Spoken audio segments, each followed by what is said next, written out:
Hare Krishna, Krishna Krishna, Hare Hare, Hare Rama, Hare Rama, Rama Rama, Hare Hare, Hare Krishna, Hare Krishna,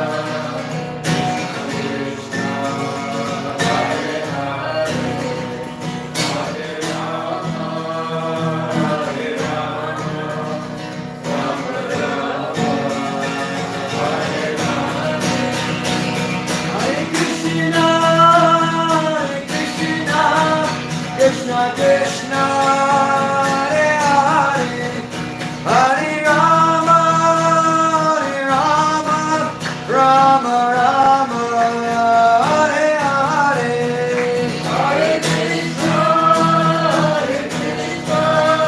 Krishna Krishna, Hare Hare, Hare Rama, Rama Rama, Hare Hare.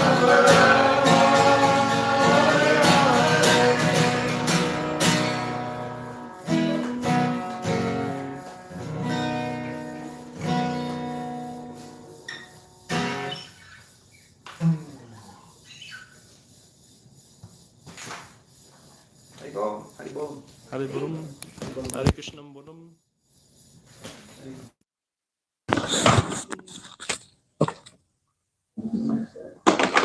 Oh, in the van.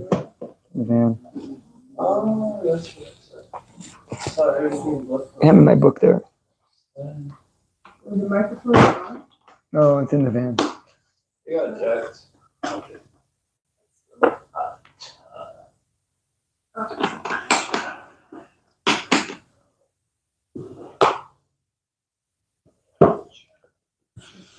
Om Jnana Tamarandasya Gyananjana Shalakaya Chakshurnutam Yena Tasmai Sri Guru Namaha Sri Chaitanya Manobhistam Stapitam Yena Bhutale Swayam Rupa Kadamayam Dadati Swapadanti Vandeham Shri Guru Shri Yuta Parakamalam Shri Gurun Vaishnavamscha Shri Rupam Sagajatam Sagana Raghunathan Vitam Tam Sajivam Sadvaitam Savadutam Parijana Sahitam Krishna Chaitanya Devam Shri Radha Krishna Padan Sagana Lalita Shri Vishakam Vitamscha Hey Krishna Karuna Sindhu Dinabandhu Jagatpate Gopesha Gopika Kanta Radha Kanta Namostute Tapta Kanchana Gourangi Radhe Vrindavaneshwari Visubhana Suti Devi Paramani Amipriye Namaste Girirajaya Shri Govardhana Namane Shri Shri Krishna Shaya Paramananda Daine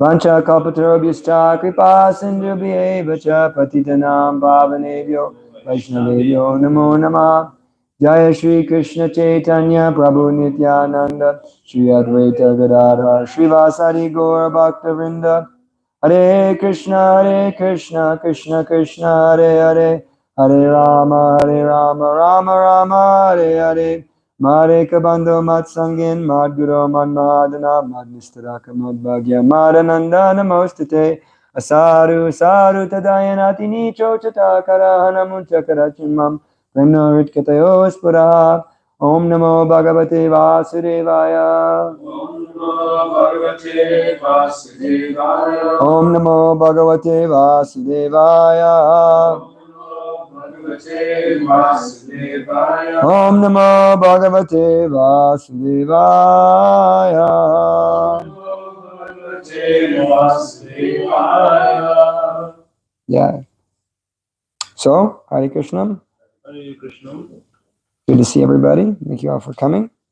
Congratulations to our new initiates, second initiate, and first initiates. Who's that? We're saying congratulations to our new initiates. Oh. I missed that. Thank you. Yeah, you're welcome. Yeah, really got it. Thomas Haribol is no longer going to be Thomas Haribol. Yeah, what do you think? I don't know. Guru Maharaj almost always gives people Vrindavan related names or Chaitanya related names. No one said anybody gets. No, but he doesn't give like, like Vishnus or like, Vaikuntha, like opulent related names. No, Nrsingadev names are exceptions. Generally, it's almost always like a name of Radha or Krishna in Vrindavan, like Vrahas, and those are, or like names of devotees. I don't know anybody named after a devotee. So most of the time, names are generally given. That's how you do it. I don't think we ever named anybody that. Always Vrindavan related. Every girl is named after Radha, besides Chaitanya Lila. Well, he said he got It's also named Radha. downloaded it once. Krishna Jivani is also named of Yamuna. Oh my gosh, it's just the name of several different ladies, huh? But Yamuna, it's one of the listed names of the Yamuna. I don't know if it's... What's that? I didn't know that. Yeah, Krishna Jivani is the name of Tulsi and Yamuna. Vaidarbhi is the name of Rukmini. Okay, so where are we at here? Didn't we finish 6 up, or did we finish 6? We didn't finish 6. No. Just a few verses left. Aren't we on like 19 or 20? Oh, I thought we. Maybe I'm wrong.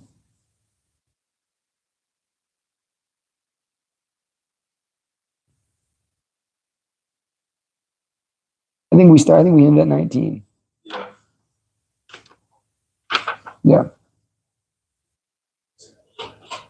Alrighty, Srimad Bhagavatam. Anybody can give me a little bit of a review of what we've been talking about?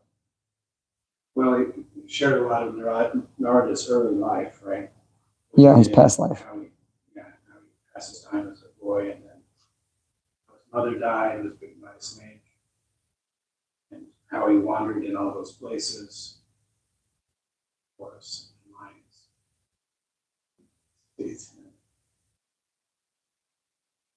And then his vision, of course, he had a vision of Krishna, singular grace that he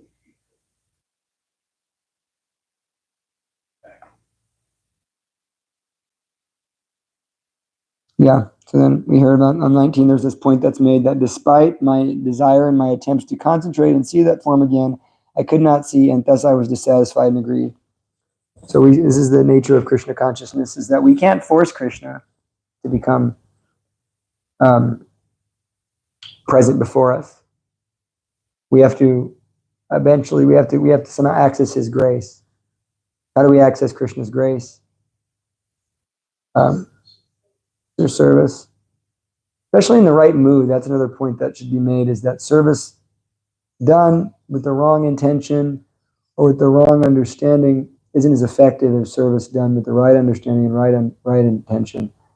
And so one of the big verses to meditate on is this pure devotional service verse, Anya Abhilashita Shunyam Dhyanam Karmani Navritam Anukulyena Krishnana Shilanam Bhaktiruttama. Krishna is explaining, or Rupa Goswami is explaining, that devotional service is done free of dhyana, and we don't speculate, and karma. We don't want any fruit. And it's done, especially this, is done in a mood that's favorable to Krishna. That's where it gets a little more subtle, is how do you make your service favorable to Krishna? Sometimes people think that I'm so austere and I'm going to please Krishna that way. Or they think I'm this and I, like they do all these unnecessary things to try to please Krishna or to try to make spiritual advancement. It's very, very troublesome, actually. But when done in the right mood, that actually, I'm not only loving everybody nicely, but I'm also treating myself nicely. Krishna doesn't really want us to like burn ourselves out. That's like a misunderstanding that I think sometimes devotees have, that let me burn myself out for the sake of service, And in that way, it's more of an ego thing than an actual true devotional thing. And it's kind of described in the Madhurya Kadamini that cultivating renunciation is not helpful for bhakti, actually. Only cultivating bhakti is helpful for bhakti. So having that mood of Krishna, I'm doing this for you. And devotees who really capture that, they become, covering your lotus feet, they become they become enlivened. That's where you hear this susukam kartamavyayam. They're joyful. Susukam, joyfully performed. So you can become joyful, you can become susukam when you do this devotional service like that. So that's why chanting shouldn't be a chore, waking up shouldn't be a chore, service shouldn't be a chore. It's susukam. I'm doing it for Krishna. And I'm arranging my life so that I can do it for Krishna. Make sense? So then in that way, we can't make it mechanical. That I'm, because I'm rising early, because I'm doing this and that. Not so much that as it's about the heart that we cultivate in our devotional service. So we can go ahead and read text 20.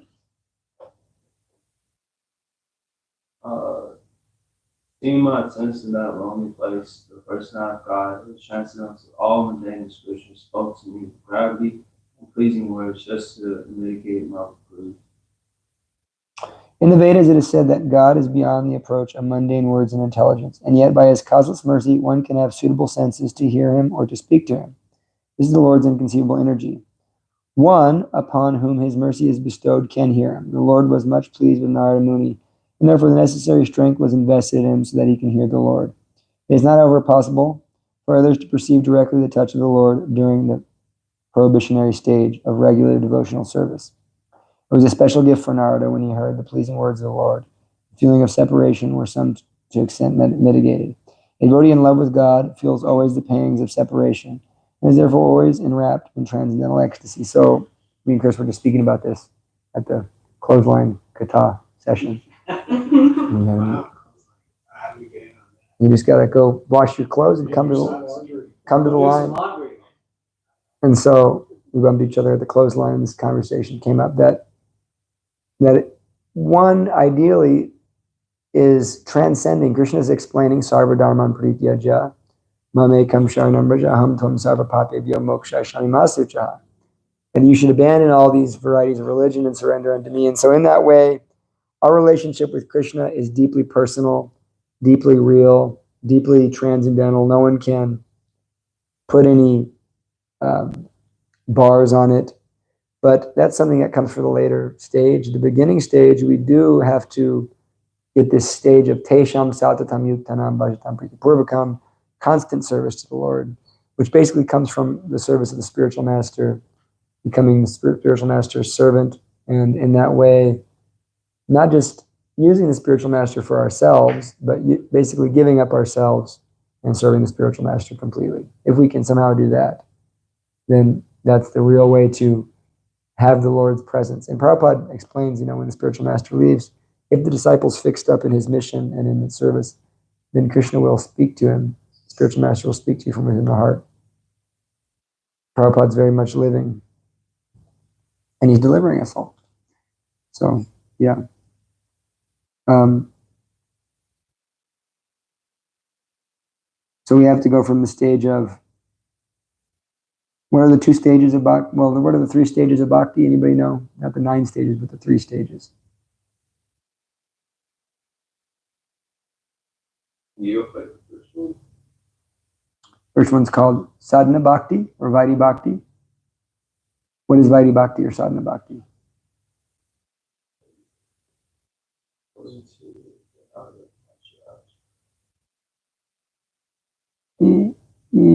Not all in our Narada Pancharatrika, but regulated devotional service, yeah. Hari Bhakti Vilas, yeah.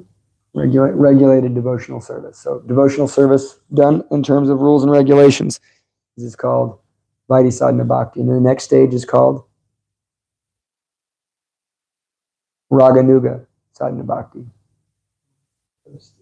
So anybody know what Raganuga Sadhana Bhakti means? Oh, never mind. We got that. So, all No. the footsteps of those who did not. Yeah, raga means love. These are important terms to know. Very important, like quintessential terms, Raganuga and Vaidhi. Vaidhi means practicing devotional service in a regulated way, and Raganuga means practicing devotional service in a spontaneous way. And so raga means attachment, deep attachment in love. Anuga means to follow. right? So Raga Nuga means devotional service done following those people who have Raga. Who has Raga? The residents of Vrindavan have Raga. The Raga Nuga Bhakti means doing Bhakti Yoga in the mood of the residents of Raj. You mentioned Ragatmika Bhakti, which that's unattainable unless you're a resident of Raj. Oh, what's the first stage? Prema Bhakti. I thought it was synonymous with Raganuga. No. Raganuga Sadhana Bhakti is the word used. Notice the word sadhana is there. So people think that's a big misconception people have. That's a big misconception that the Gaudiya Mat sometimes brings up in terms of, us and ISKCON. ISKCON doesn't have Raganuga Bhakti, as if Raganuga Bhakti is the final goal. But it's Raganuga Sadhana Bhakti. That's the word used by Rupa Goswami. Raganuga Sadhana. It's a sadhana. It's not anything but a sadhana. But it's an advanced sadhana. It's not a sadhana for everybody. So Raga Nuga Sadhana Bhakti. So we should understand the difference that Narada Muni was on this stage of highly advanced stage. So what is this Raga Nuga? It is that in the beginning stage one manifests a certain mood of a sadhana, sadhaka. What does that mean? He's waking up early, he's chanting his rounds, he's following regular principles, he's following a spiritual master. And what's the most important thing he's doing is he's hearing Srimad Bhagavatam every day. And that hearing process, as it develops, becomes more and more acute. And that acute hearing process basically develops into a certain flavor or taste for a certain rasa. That's that in an advance, not to be imitated, but as we advance, we start to become just very favorable toward hearing pastimes about Radha and Krishna and the gopis, or pastimes about Krishna and the cowherd boys, or Krishna and Mother Yashoda. We start to be favorable toward hearing about Krishna in a certain mood. And we're always hearing in that way. So the hearing is more intense. And in that way, the way we relate with Krishna internally, not externally, but internally, begins to be of a certain quality of raga. One is starting to think of Krishna as their friend, as their child, as their lover, and so forth. Externally, a Raganuga Bhakta doesn't really look much different. And some people would argue, the Sahajas would argue against that. But we see in actually Chaitanya Mahaprabhu, the real enlightened God, devotee of God, he has two forms. He has a sadhaka form and he has a Vrajvasi form. And the sadhaka form, we have our sadhaka forms of different devotees, like the sadhaka form of Lalita Saki is, Reno, Sarup Damodar Goswami. Sarup Damodar Goswami was Lord Chaitanya's secretary. He was a sadhaka. He was an intense sadhaka. He was a sadhaka of the highest level. The sadhaka form of Lavanga Manjari, Sanatan Goswami. The sadhaka form of Rupa Manjari, Rupa Goswami. The sadhaka form of Vishaka Saki, Ramananda Roy. So these guys were sadhakas. The sadhaka form of Radharani, Sri Chaitanya Mahaprabhu. Vedanta also is Shakti Tattva, but not in the mood of Radha. It's the Shakti Tattva, it's Radha, but the conjugal rasa is not present. But in Lord Chaitanya, he's also Radha. He's in the mood of Radha. So we see that these devotees on the high level, they're practicing sadhana, but their sadhana is more acute. Lord Chaitanya would spend his whole day hearing and chanting. That's sadhana. His hearing and chanting was spontaneous. And he was hearing, especially Lord Chaitanya would hear verses by Sarup Damodar Goswami about Radha and Krishna. And he would hear verses about separation. Of course, Lord Chaitanya is beyond Raganuga Sadhana. He's on the Prema stage. Is there a Bhava Bhakti in there somewhere, or is that it? Bhava Bhakti, actually, I said Prema Bhakti, but it's actually Bhava Bhakti. Wait, there are 4 stages? Or is Bhava They're almost synonymous in a sense. Bhava is the lower stage of Prema, and Prema is the lower stage of Mahabhava. Mahabhava is really only available for those associates. Madhavendra Puri also was on that stage of Mahabhava. We know devotee named Mahabhav Rasaraj. You know him, don't you? Mahabhav Rasaraj Murti. I think your mom knows him at least. Anyways, he got initiated in El Paso a few years back with Bhai Maharaj. Yeah, but your mom says she knows that devotee. He's Nepali, I'm pretty sure. Anyways, okay, so we'll move on. Is that clear? Raganuga, sadhana bhakti, is that clear? So sometimes, like the way say, oh, there's no Raganuga. You can't know someone's heart. Someone might be on the Raganuga level in their heart, but then you think, oh, they're just a sadhaka, but they're an intense sadhaka. Isn't that kind of like the way you hear about Bhakti Siddhanta? It's like an intense sadhaka, but then you also hear that sometimes he has to hide himself from crying in front of public because he don't want people to see that side. I don't know. I've not heard that, but I'm sure I'm not disagreeing with you. I've never heard that though. I've heard some things that have been untrue about Bhakti Siddhanta that people say, but I never heard that, so I don't know. Maybe maybe you read the Bhakti Siddhanta by Bhav, the place to know. But he was very much a sadhaka externally. Bhakti, some people make that. We've heard that class, Bhakti Vikashrami. People make that comparison that Bhakti Vinod Thakur was deeper than Bhakti Siddhanta, but not the case. Shall we? 21. Hantasmin jamani bhavan mamam drashtumiharati avipakva kasyanam durdarshoam kuyoginam. Oh Narada, I regret that during this lifetime you will not be able to see me anymore.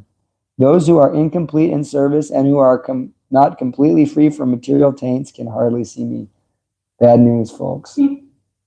Bad news. Purport. The personality of Godhead is described in the Bhagavad Gita as the most pure, the supreme, and the absolute truth. There is no trace of a tinge of materiality in his person, and thus one who has the slightest tinge of material affection cannot approach him. Can't approach him. What does Queen Kunti say? He says, Janma Ishvarya Shruta Shribir Edamanamadapaman Naivartat Yabdatim by Klama Kinchana Gocharam. That Lord Krishna is very easily approachable, but not by those who have Janma. What's that mean? High birth. Janma. Aishvarya. Opulence. Janma Aishvarya. Shruta. Learning. Shruta means great learning. Shri. Beauty.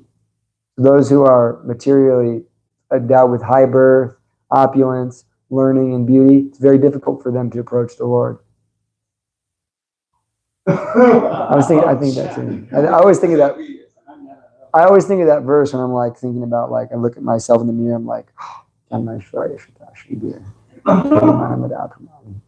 have a chance, But those who are very beautiful, who aren't materially dead, Twama Kinchana Gocharam is actually for materially destitute. Very easily approached by those who are materially destitute. Unless you're materially destitute. Doesn't matter. If you're beautiful, it'll be gone soon, don't worry. It's going soon. This devotee in Mayapur was one of my teachers was saying, he was saying, he's pretty old man. He's like, I was very, very beautiful at 16. Everybody's beautiful at 16, but by 22, everything goes downhill. You're 22, aren't you? Starts going downhill. Yeah, and then we're very,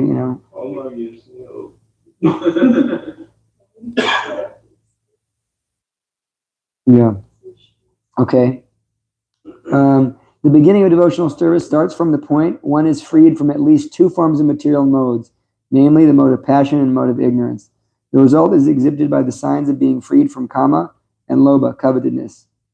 There's a verse that Prabhupada is referencing here. He's referencing a certain verse. Tada rajas tamo bhava kamalobadeshchaya etavan sankhya. I'm forgetting the last two lines.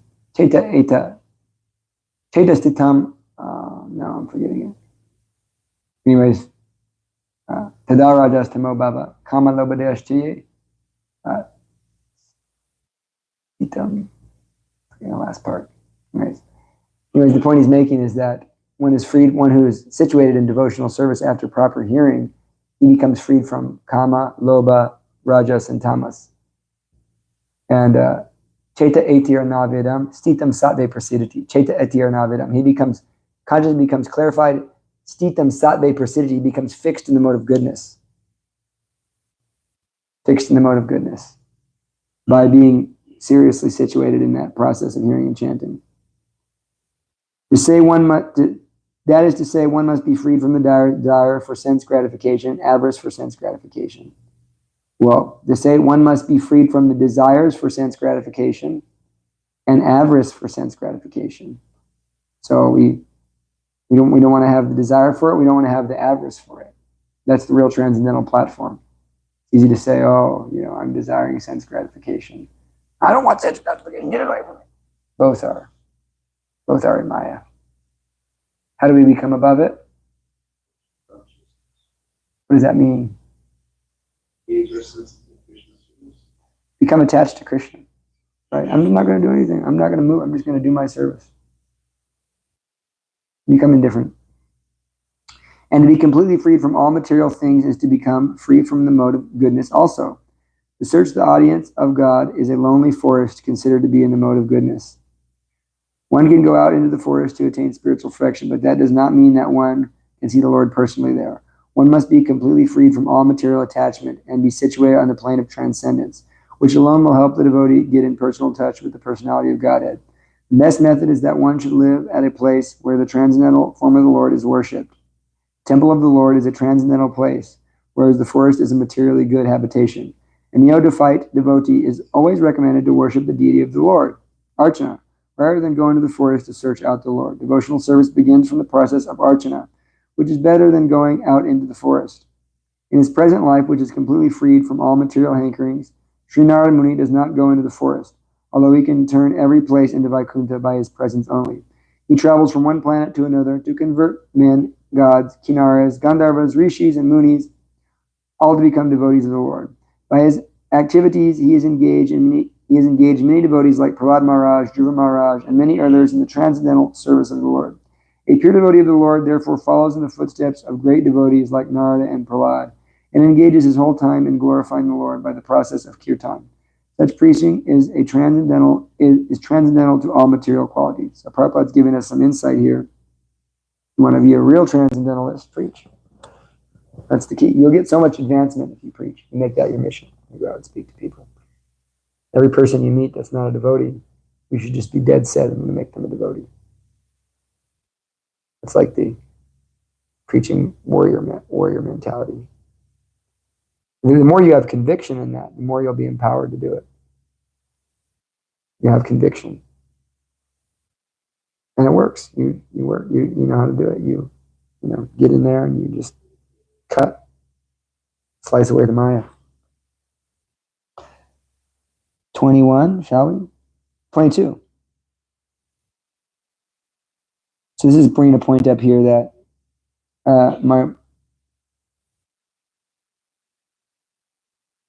okay. O virtuous one, you have only once seen my person, and that is just to increase your desire for me, because the more you hanker for me, the more you will be freed from all material desires. Go ahead and read the purport, somebody. Living being cannot be vacant of desires. He is not a dead stone. He must be working, thinking, feeling, and willing. But when he thinks, feels, and wills materially, he becomes entangled, and conversely, when he thinks, feels, and wills for the service of the Lord, he becomes gradually freed from all entanglement. The more a person is engaged in the transcendental loving service of the Lord, the more he acquires a hankering for it. That is the transcendental nature of godly service. Material service has satiation, whereas spiritual service of the Lord has neither satiation or end. One can go on increasing his hankerings for the loving transcendental service of the Lord, and yet he will not find satiation or end. By intense service of the Lord, one can experience the presence of the Lord transcendently. Therefore, seeing the Lord means being engaged in his service, because his service and his person are identical. The sincere devotees should go on with sincere service of the Lord. The Lord will give proper direction as to how and where it has to be done. There was no material desires in Narada, and yet just the increases in intense desire for the Lord, he was so advised. Any thoughts?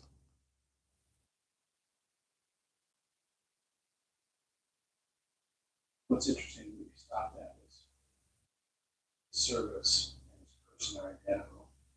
Right. Yeah, that's the way we're always in. Different. You hear that from the mantra. Yeah, if you're doing service, you're always connected with Krishna. That's the key right there that we get. That's what the Guru really gives us. He's given us that gift of a mission. Something that I get confused about is like, okay, if the service is Krishna, then what happens? There can be like bad service and like good service, or like mixed levels of service. I wonder, it's like the degrees of how like. Well, why is there good service, bad service, and mixed degrees? I mean, Like someone could be like, that's not pure devotional service. right. So I guess they mean pure devotional service here. Yeah. I mean, it's described in the Srimad Bhagavatam, Canto 3. There's the different modes of service. There's service in the mode of goodness, service in the mode of passion, service in the mode of ignorance, and there's transcendental devotional service, which is already described in the beginning of the class as free from speculation, free from fruitive activity, and pleasing to Krishna. And so that's a lot of that is that, even just breathing, even just cleaning our bodies, just painting our clothes, that's also devotional service. Yeah. Do people who do those things that don't know about Krishna, does that also count as service? No, because you're not doing it for Krishna. Prabhupada says in the purport to Bhagavad Gita 3:27 that a man in Krishna consciousness and a man in material consciousness may be doing the exact same things, but the consciousness is completely different.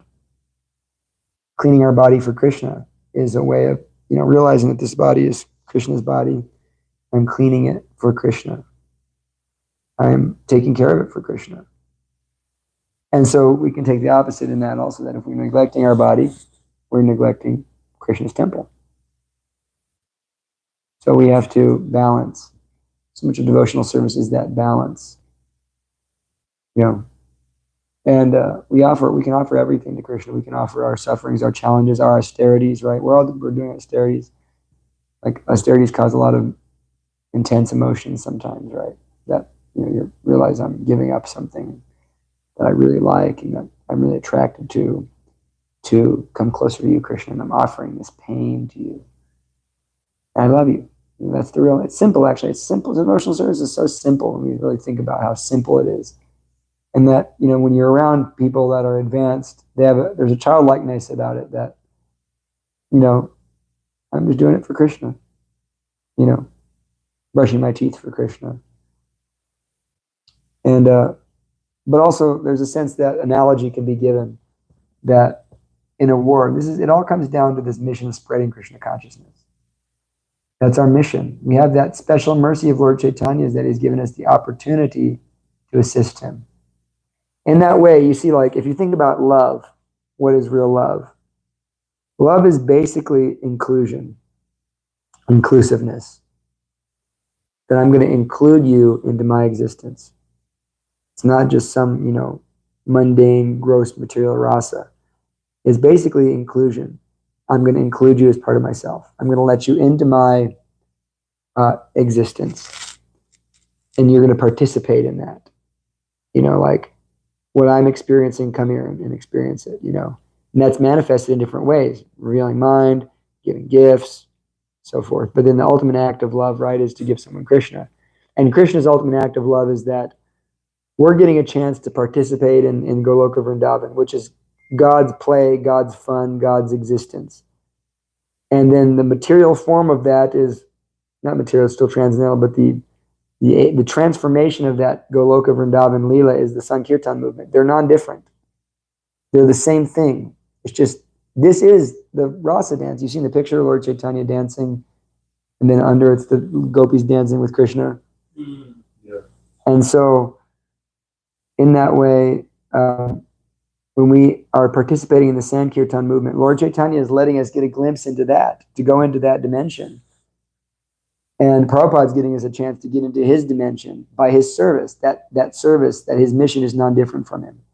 And so we get to participate in that divine Leela.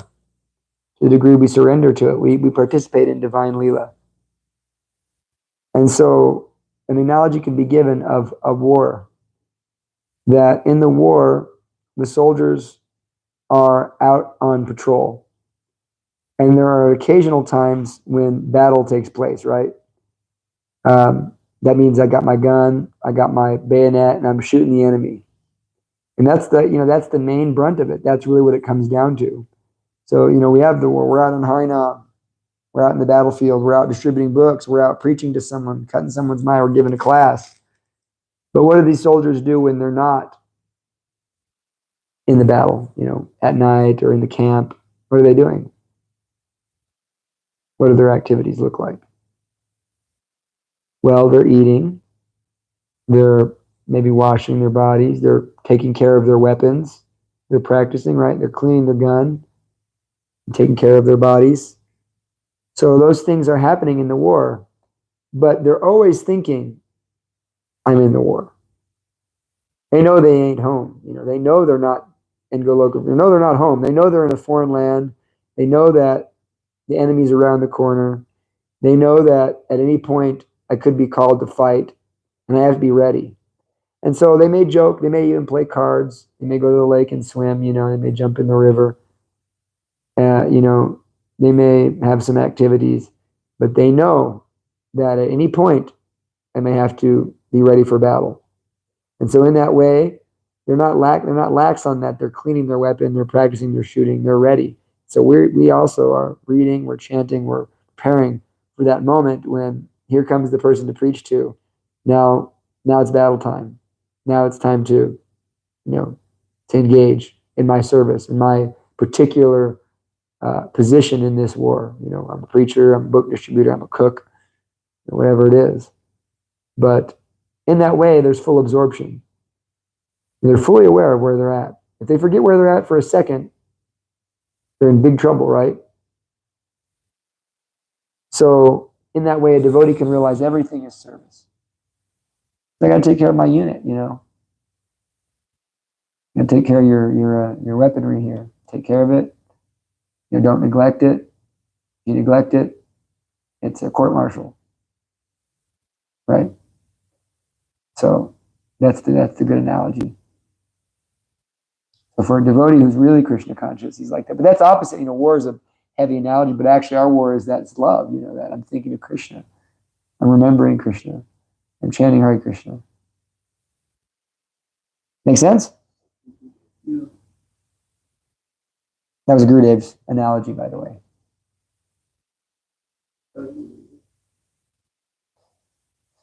23. Sat sevaya dirgayapi jatamai dridamati hitva vajamimam lokam gantamarjanatamasi. By service of the absolute truth, even for a few days, a devotee attains firm and fixed intelligence in me. Consequently, he goes on to become my associate in the transcendental world and gives up the present deplorable material worlds. Purport. So good.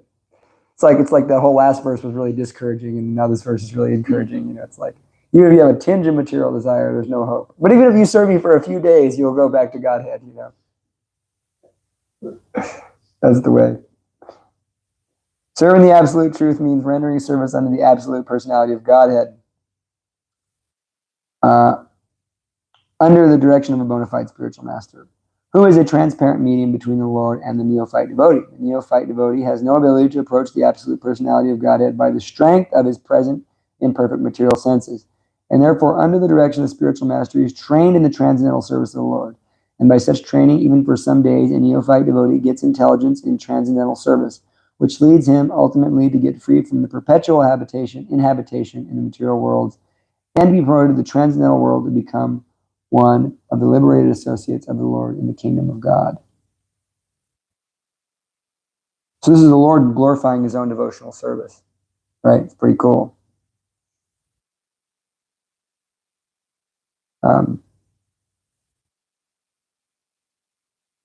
So we do devotional service for a few days. That means sincere service, right? We learn, like, we get that taste. Only a little taste, and it's like, I'm not going to give this up. I'm in it to win it. Determination. How do we become determined? Really good determination. What is the key? Yeah, but there's something else. Krishna says in the Bhagavad Gita that determination, the mode of goodness, is sustained by yoga, steadfast and sustained by yoga practice. What's that sustained by yoga practice? That means, hearing, chanting. You want to become determined. If you want to do this, if you want to be serious about Krishna consciousness, then you develop that steadfast determination sustained by yoga practice. So you sustain your determination by good hearing, good chanting, good prasadam, so forth. That's how you sustain that determination to take it the long run. I'm going back to Godhead. That's how you become determined. What does determined mean? What does termined mean? Terminate. End. Determined means to an end. I am determined. I know the end of this. And so we want that determination. Determination, mode of passion. Whenever the body gets agitated, I'm out. That's mode of passion, determination. I'm out. Can't deal with my body. In the mode of ignorance, it's just, I'm going to do this. And then we see that too. People making all these plans, big plans. No action. Dreaming. I've seen people like that even in our temple. They come and they say, I'm going to, chant 100 rounds today. It's ignorance. Not that it's their fault. They want the good, but their determination isn't there. The real determination is that, like, I'm going to do it. Of course, that's a heavy mindset, is it not? 24. Matir maine badeyam na vipadyeta karichit ajasaga nirodepi smitishcha maruno grahat. Intelligence engaged in my devotion can not be thwarted at any time, even at the time of creation, as well as at the time of annihilation. Your remembrance of me will continue by my mercy. By my mercy. So, devotional service rendered to the personality of God, it never goes in vain. Since the personality of God is eternal, intelligence applied in his service or anything done in his relation is also permanent. So make this point here. If devotional service never goes in vain, and if, chant Hare Krishna, you go back to Godhead, why do we do anything? Why do we go harder than necessary? You know all my answers. I'm always saying these things in class, you know them all. These guys never hear. Because of love, right? That's kind of the answer to most questions. Mm-hmm. Yeah, so it's not like if we just think, I want to go back to Godhead, then cool, you can easily go back to Godhead in this movement, but really it's love. Why we go harder, why we do more, why we take up more service. Love. But the problem is for some people, out of ego they do more. Out of ego they take up more service. Out of ego they, this is duplicity. That's duplicity, you see. But let me appear better than I am. I gotta appear like a, and you can be caught in that sometimes. I experience that sometimes, like people think that I'm more than I am. That's a big challenge, because like you become kind of attached. You can become attached. It's one of the challenges, right? Actually, it's written about in the Madhurya Kadamini that if you really make some advancement, you get some fame. People start to admire, you're a nice devotee. You're so deep down, you're like, I'm literally, I can barely even, I'm like crying myself to sleep at night, I'm like, struggling like anything to just maintain this, I'm trying to just hold on to Lord Nityananda's lotus feet. But then, if we're sincere, somehow or another, we'll get empowered. I was singing the kirtan the other night. I was like, feeling really out of it at the Sunday feast on Sunday. I'm going to lead the kirtan. I'm feeling out of it, so I'm going to lead the kirtan. And everybody gets all ecstatic, and I'm feeling all ecstatic. I'm like, this is not me. This is totally not me, I'm like dancing, getting jubilant, and I'm thinking inside, I'm like, it's happening. This is Krishna's doing this. I'm not doing this, And so Lord Chaitanya's mercy is that he empowers those who are fallen. Sometimes people ask you, why are you getting all the mercy, Rah, rah, rah, rah, rah, rah. They become like that. They say that. So Prabhu, I'm more fallen than you. They get like upset. Yeah, it's kind of a funny answer because it's like, no, I mean, you feel it too. Like, I need the mercy. Why am I getting mercy? Because like, God, you don't understand how much I need it. I believe someone's grumpy about someone else. Well, that's one of the symptoms of envy. Prabhupada makes that point in the purport, various purports. He says, like a devotee should be happy when he sees someone else getting the mercy, but actually, sometimes we feel like, why aren't I getting the mercy? Also, I could say, speaking of mercy, there's also the sense that like you're getting the mercy, but the mercy isn't as good as it, it doesn't feel as good as you want it to feel. Like I'm getting the mercy, my life's falling apart. I have, I can't connect the same way other people can. I'm feeling a lot of, I'm getting mercy because it's all mercy. That's the realization. It's all mercy. My misery is mercy. The punishment that Krishna is giving us is his mercy. And like, even shastrically, it's like I'm getting the mercy. Like nothing is working out materially for me at all. Everything I try to do in the material world just simply fails. And it's like, yeah, it's mercy. But it is not so easy to accept sometimes. But we should accept with a positive attitude. That's what, we hear about utsahan. Utsahan nishtayam enthusiasm, endeavoring with confidence are very important if you want to be successful. So what's enthusiasm? Enthusiasm, Prabhupada defines in the Nectar of Instruction as intelligence engaged in the devotional service of the Lord. What's that intelligence? It means that I'm endeavoring with intelligence. I have my intelligence is something. I know what's right. I know what's wrong. I'm going to do what's right. I'm going to do what's favorable.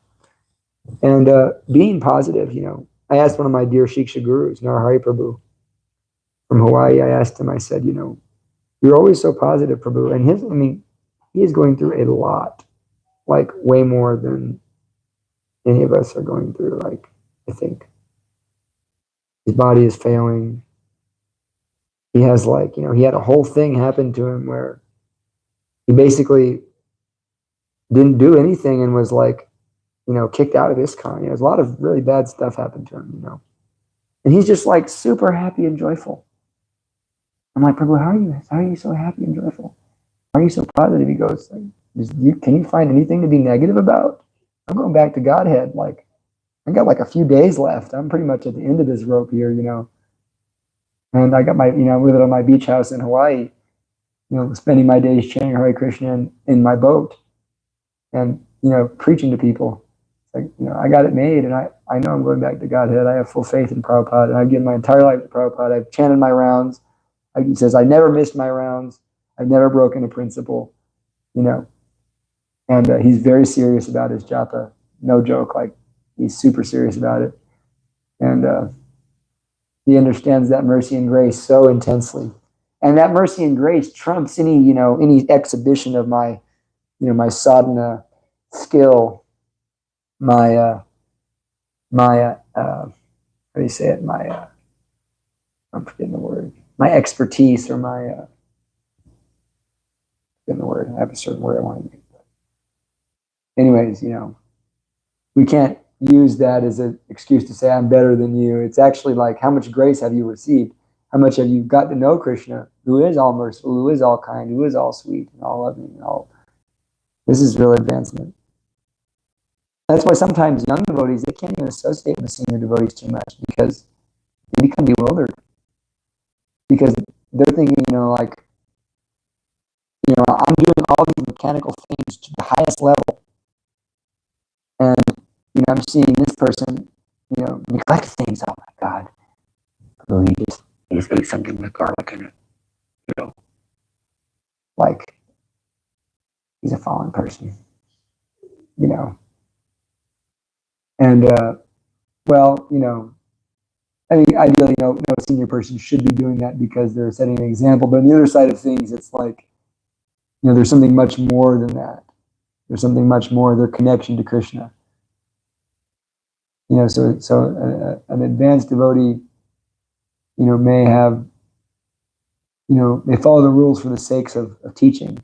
Prabhupada showed that. He was very strict for the sake of teaching, but internally he was so lighthearted. Prabhupada also, said, to hell with rules at certain times for certain purposes that were favorable for devotional service. Like he personally dressed Radharani in a sari. That's not a very sannyas thing to do. That's Prabhupada so transcendental, we can't imitate, can't dress a beautiful girl in a sari and not, so this is the difference. Like Ramananda Roy, he was baiting the naked Devi Dasi girls, and he was like, seeing them as stone. He was so like internally, he was just a gopi, and he was so fixed in that. And even Lord Chaitanya said, I can never be on the level of Ramananda Roy. Do not imitate him. So Lord Chaitanya himself, I become disturbed if I see a wooden form of a woman. But Lord Chaitanya, Ramananda Roy can bathe the naked Devi Dasi girls.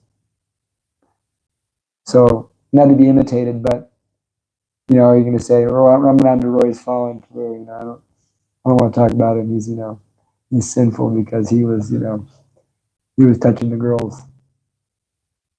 So how do we understand this? You have to understand there's different levels, right? That's why we don't judge anybody. We shouldn't compare and judge. Unless we're a guru or an ashram leader or some type of leadership person, then you may have to correct. That's a heavy service. It's a heavy service to do that. Does that make sense? Parent. So there's no loss. Birth after birth, it accumulates. And the point can be made that you get sukriti.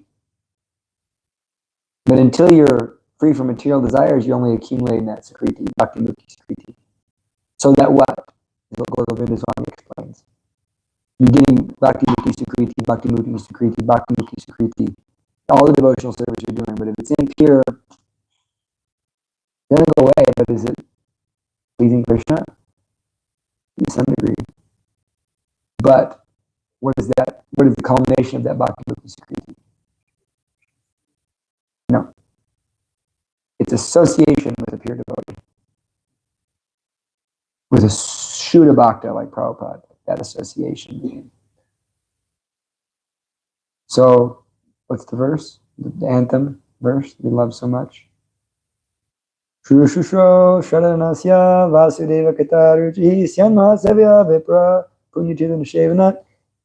Great service is performed for rendering service to those devotees who are free from vice. Great service is performed when develops attachment to hearing the pastimes and the activities and the messages of Vasudeva.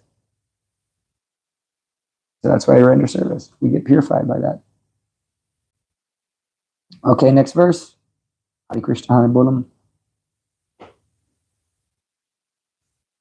Ita varukto vaparamatan mahad utam namo lingam alingam ishvaram aham chatasmai mahatam mahasye shuna vanamam virade nukampita. Then that supreme authority personified by sound and unseen by eyes, but most wonderful, stopped speaking. Feeling a sense of gratitude, I offered my obeisances unto him, bowing my head. That personality of Godhead was not seen, but only heard. Does not make any difference. The personality of Godhead produced the four Vedas by his breathing, and he is seen and realized through transcendental sound of the Vedas. Similarly, the Bhagavad Gita is the sound representation of the Lord, and there is no difference in identity. The conclusion is that the Lord can be seen and heard by persistent chanting of the transcendental sound. Okay. This is a big deal. You think about it. Now, we hear this every day, but we don't think about it. Because if we understood it, what would we be doing? We'd be chanting a lot. We'd be hearing a lot. We'd be taking at least our 16 rounds seriously. Right? And that's the key. I mean, in my experience, and I can give unlimited shastra to that effect, but I can say this in my experience is that, Hare Krishna, Hare Bolam. Chanting the japa is the real key that unlocks that realm into a deeper and deeper relationship with Krishna. And not only that, it engages us deeper in the fight with Maya. We will face parts of ourselves that we do not want to face. So Narada Muni is feeling gratitude. Narada Muni is feeling gratitude for this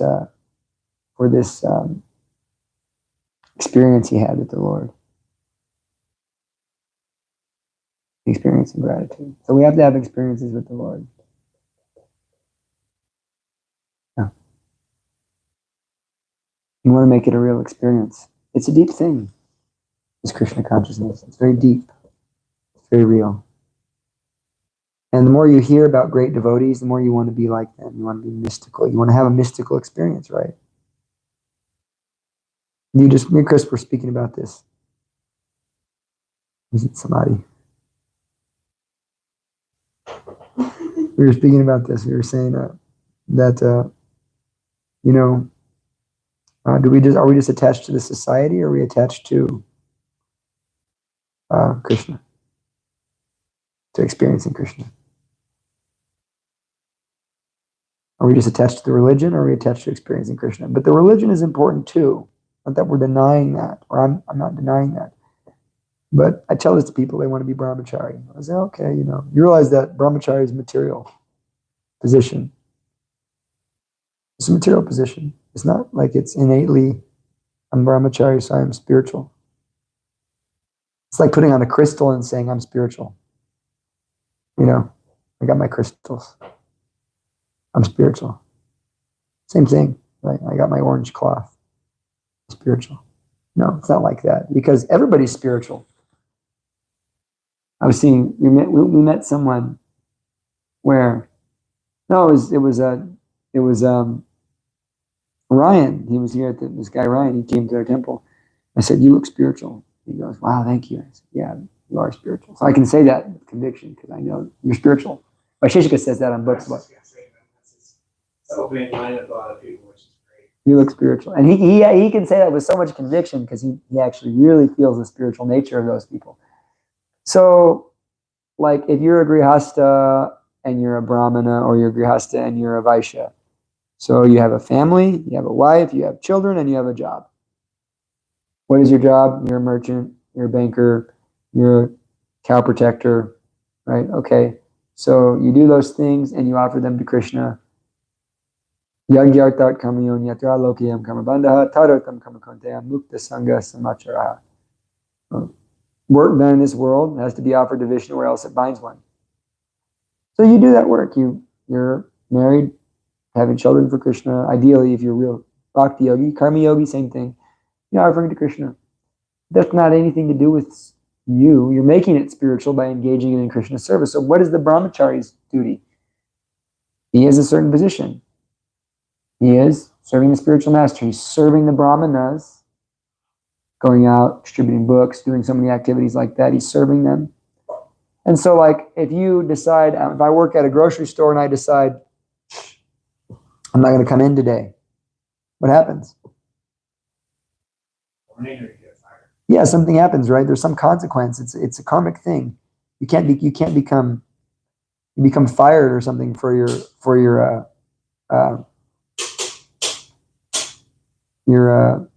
service. Something happens to you. So in that way, in the same way, if you put on saffron, you have duties, and you do those duties as if it's like a job. You're offering that job to Krishna. Are you taking that, Jamuna? Oh, it's just something here. Oh, okay. I don't know. Thomas brought it, actually. We found out. Okay. Just for I was just for Gurudev's travels. I tried folding it out, but like it doesn't fold, so I'm just leaving it. Oh yeah, it folds just like flat out like you. Yeah, it doesn't have like. It doesn't fold. Okay. Haribo, thanks for coming. Messed up tomorrow. Are you going to lead Kirtan with that tomorrow? Yeah. You're going to lead the Kirtan tomorrow for the Krishna Cove. I'll do with that. Is that your time yoga? Yeah. Who's speaking? Kirtan Yoga. Okay. So, Kirtan Yoga. Yeah.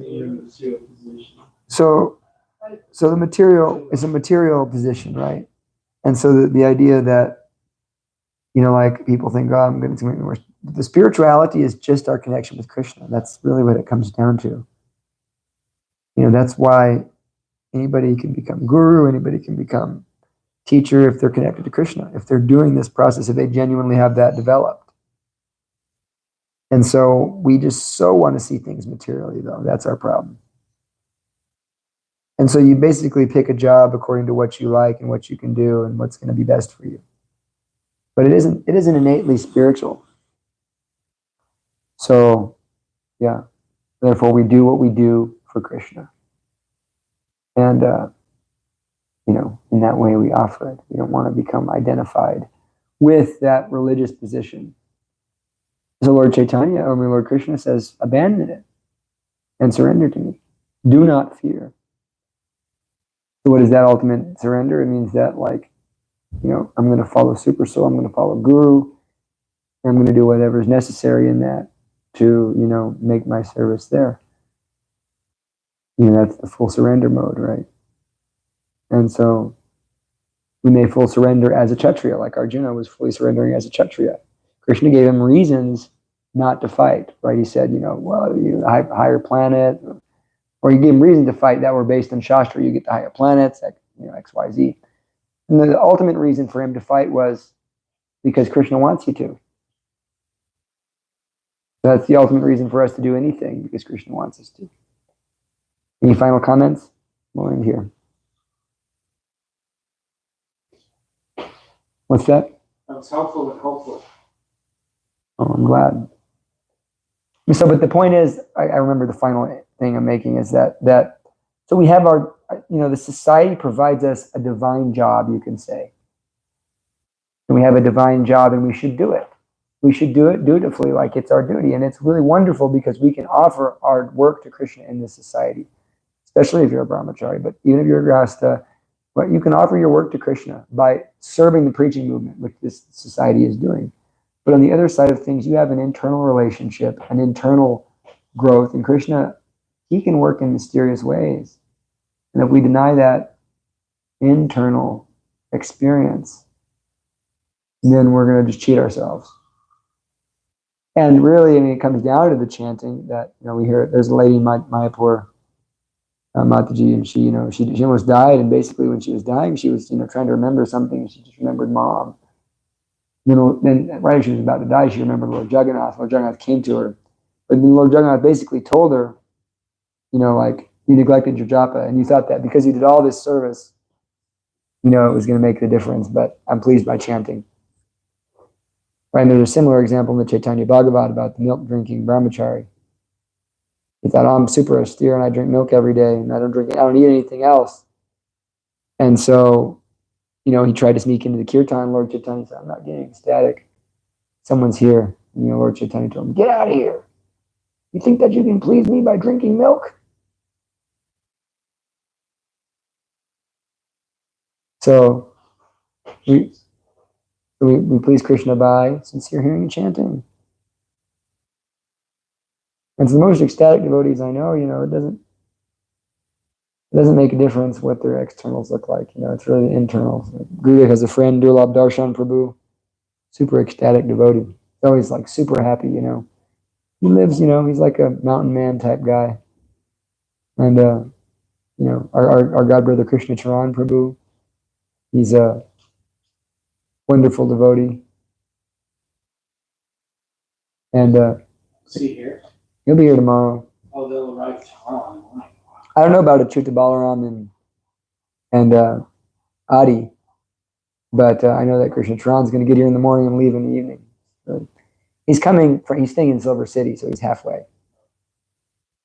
He's going back to Silver City and staying. So anyhow, okay.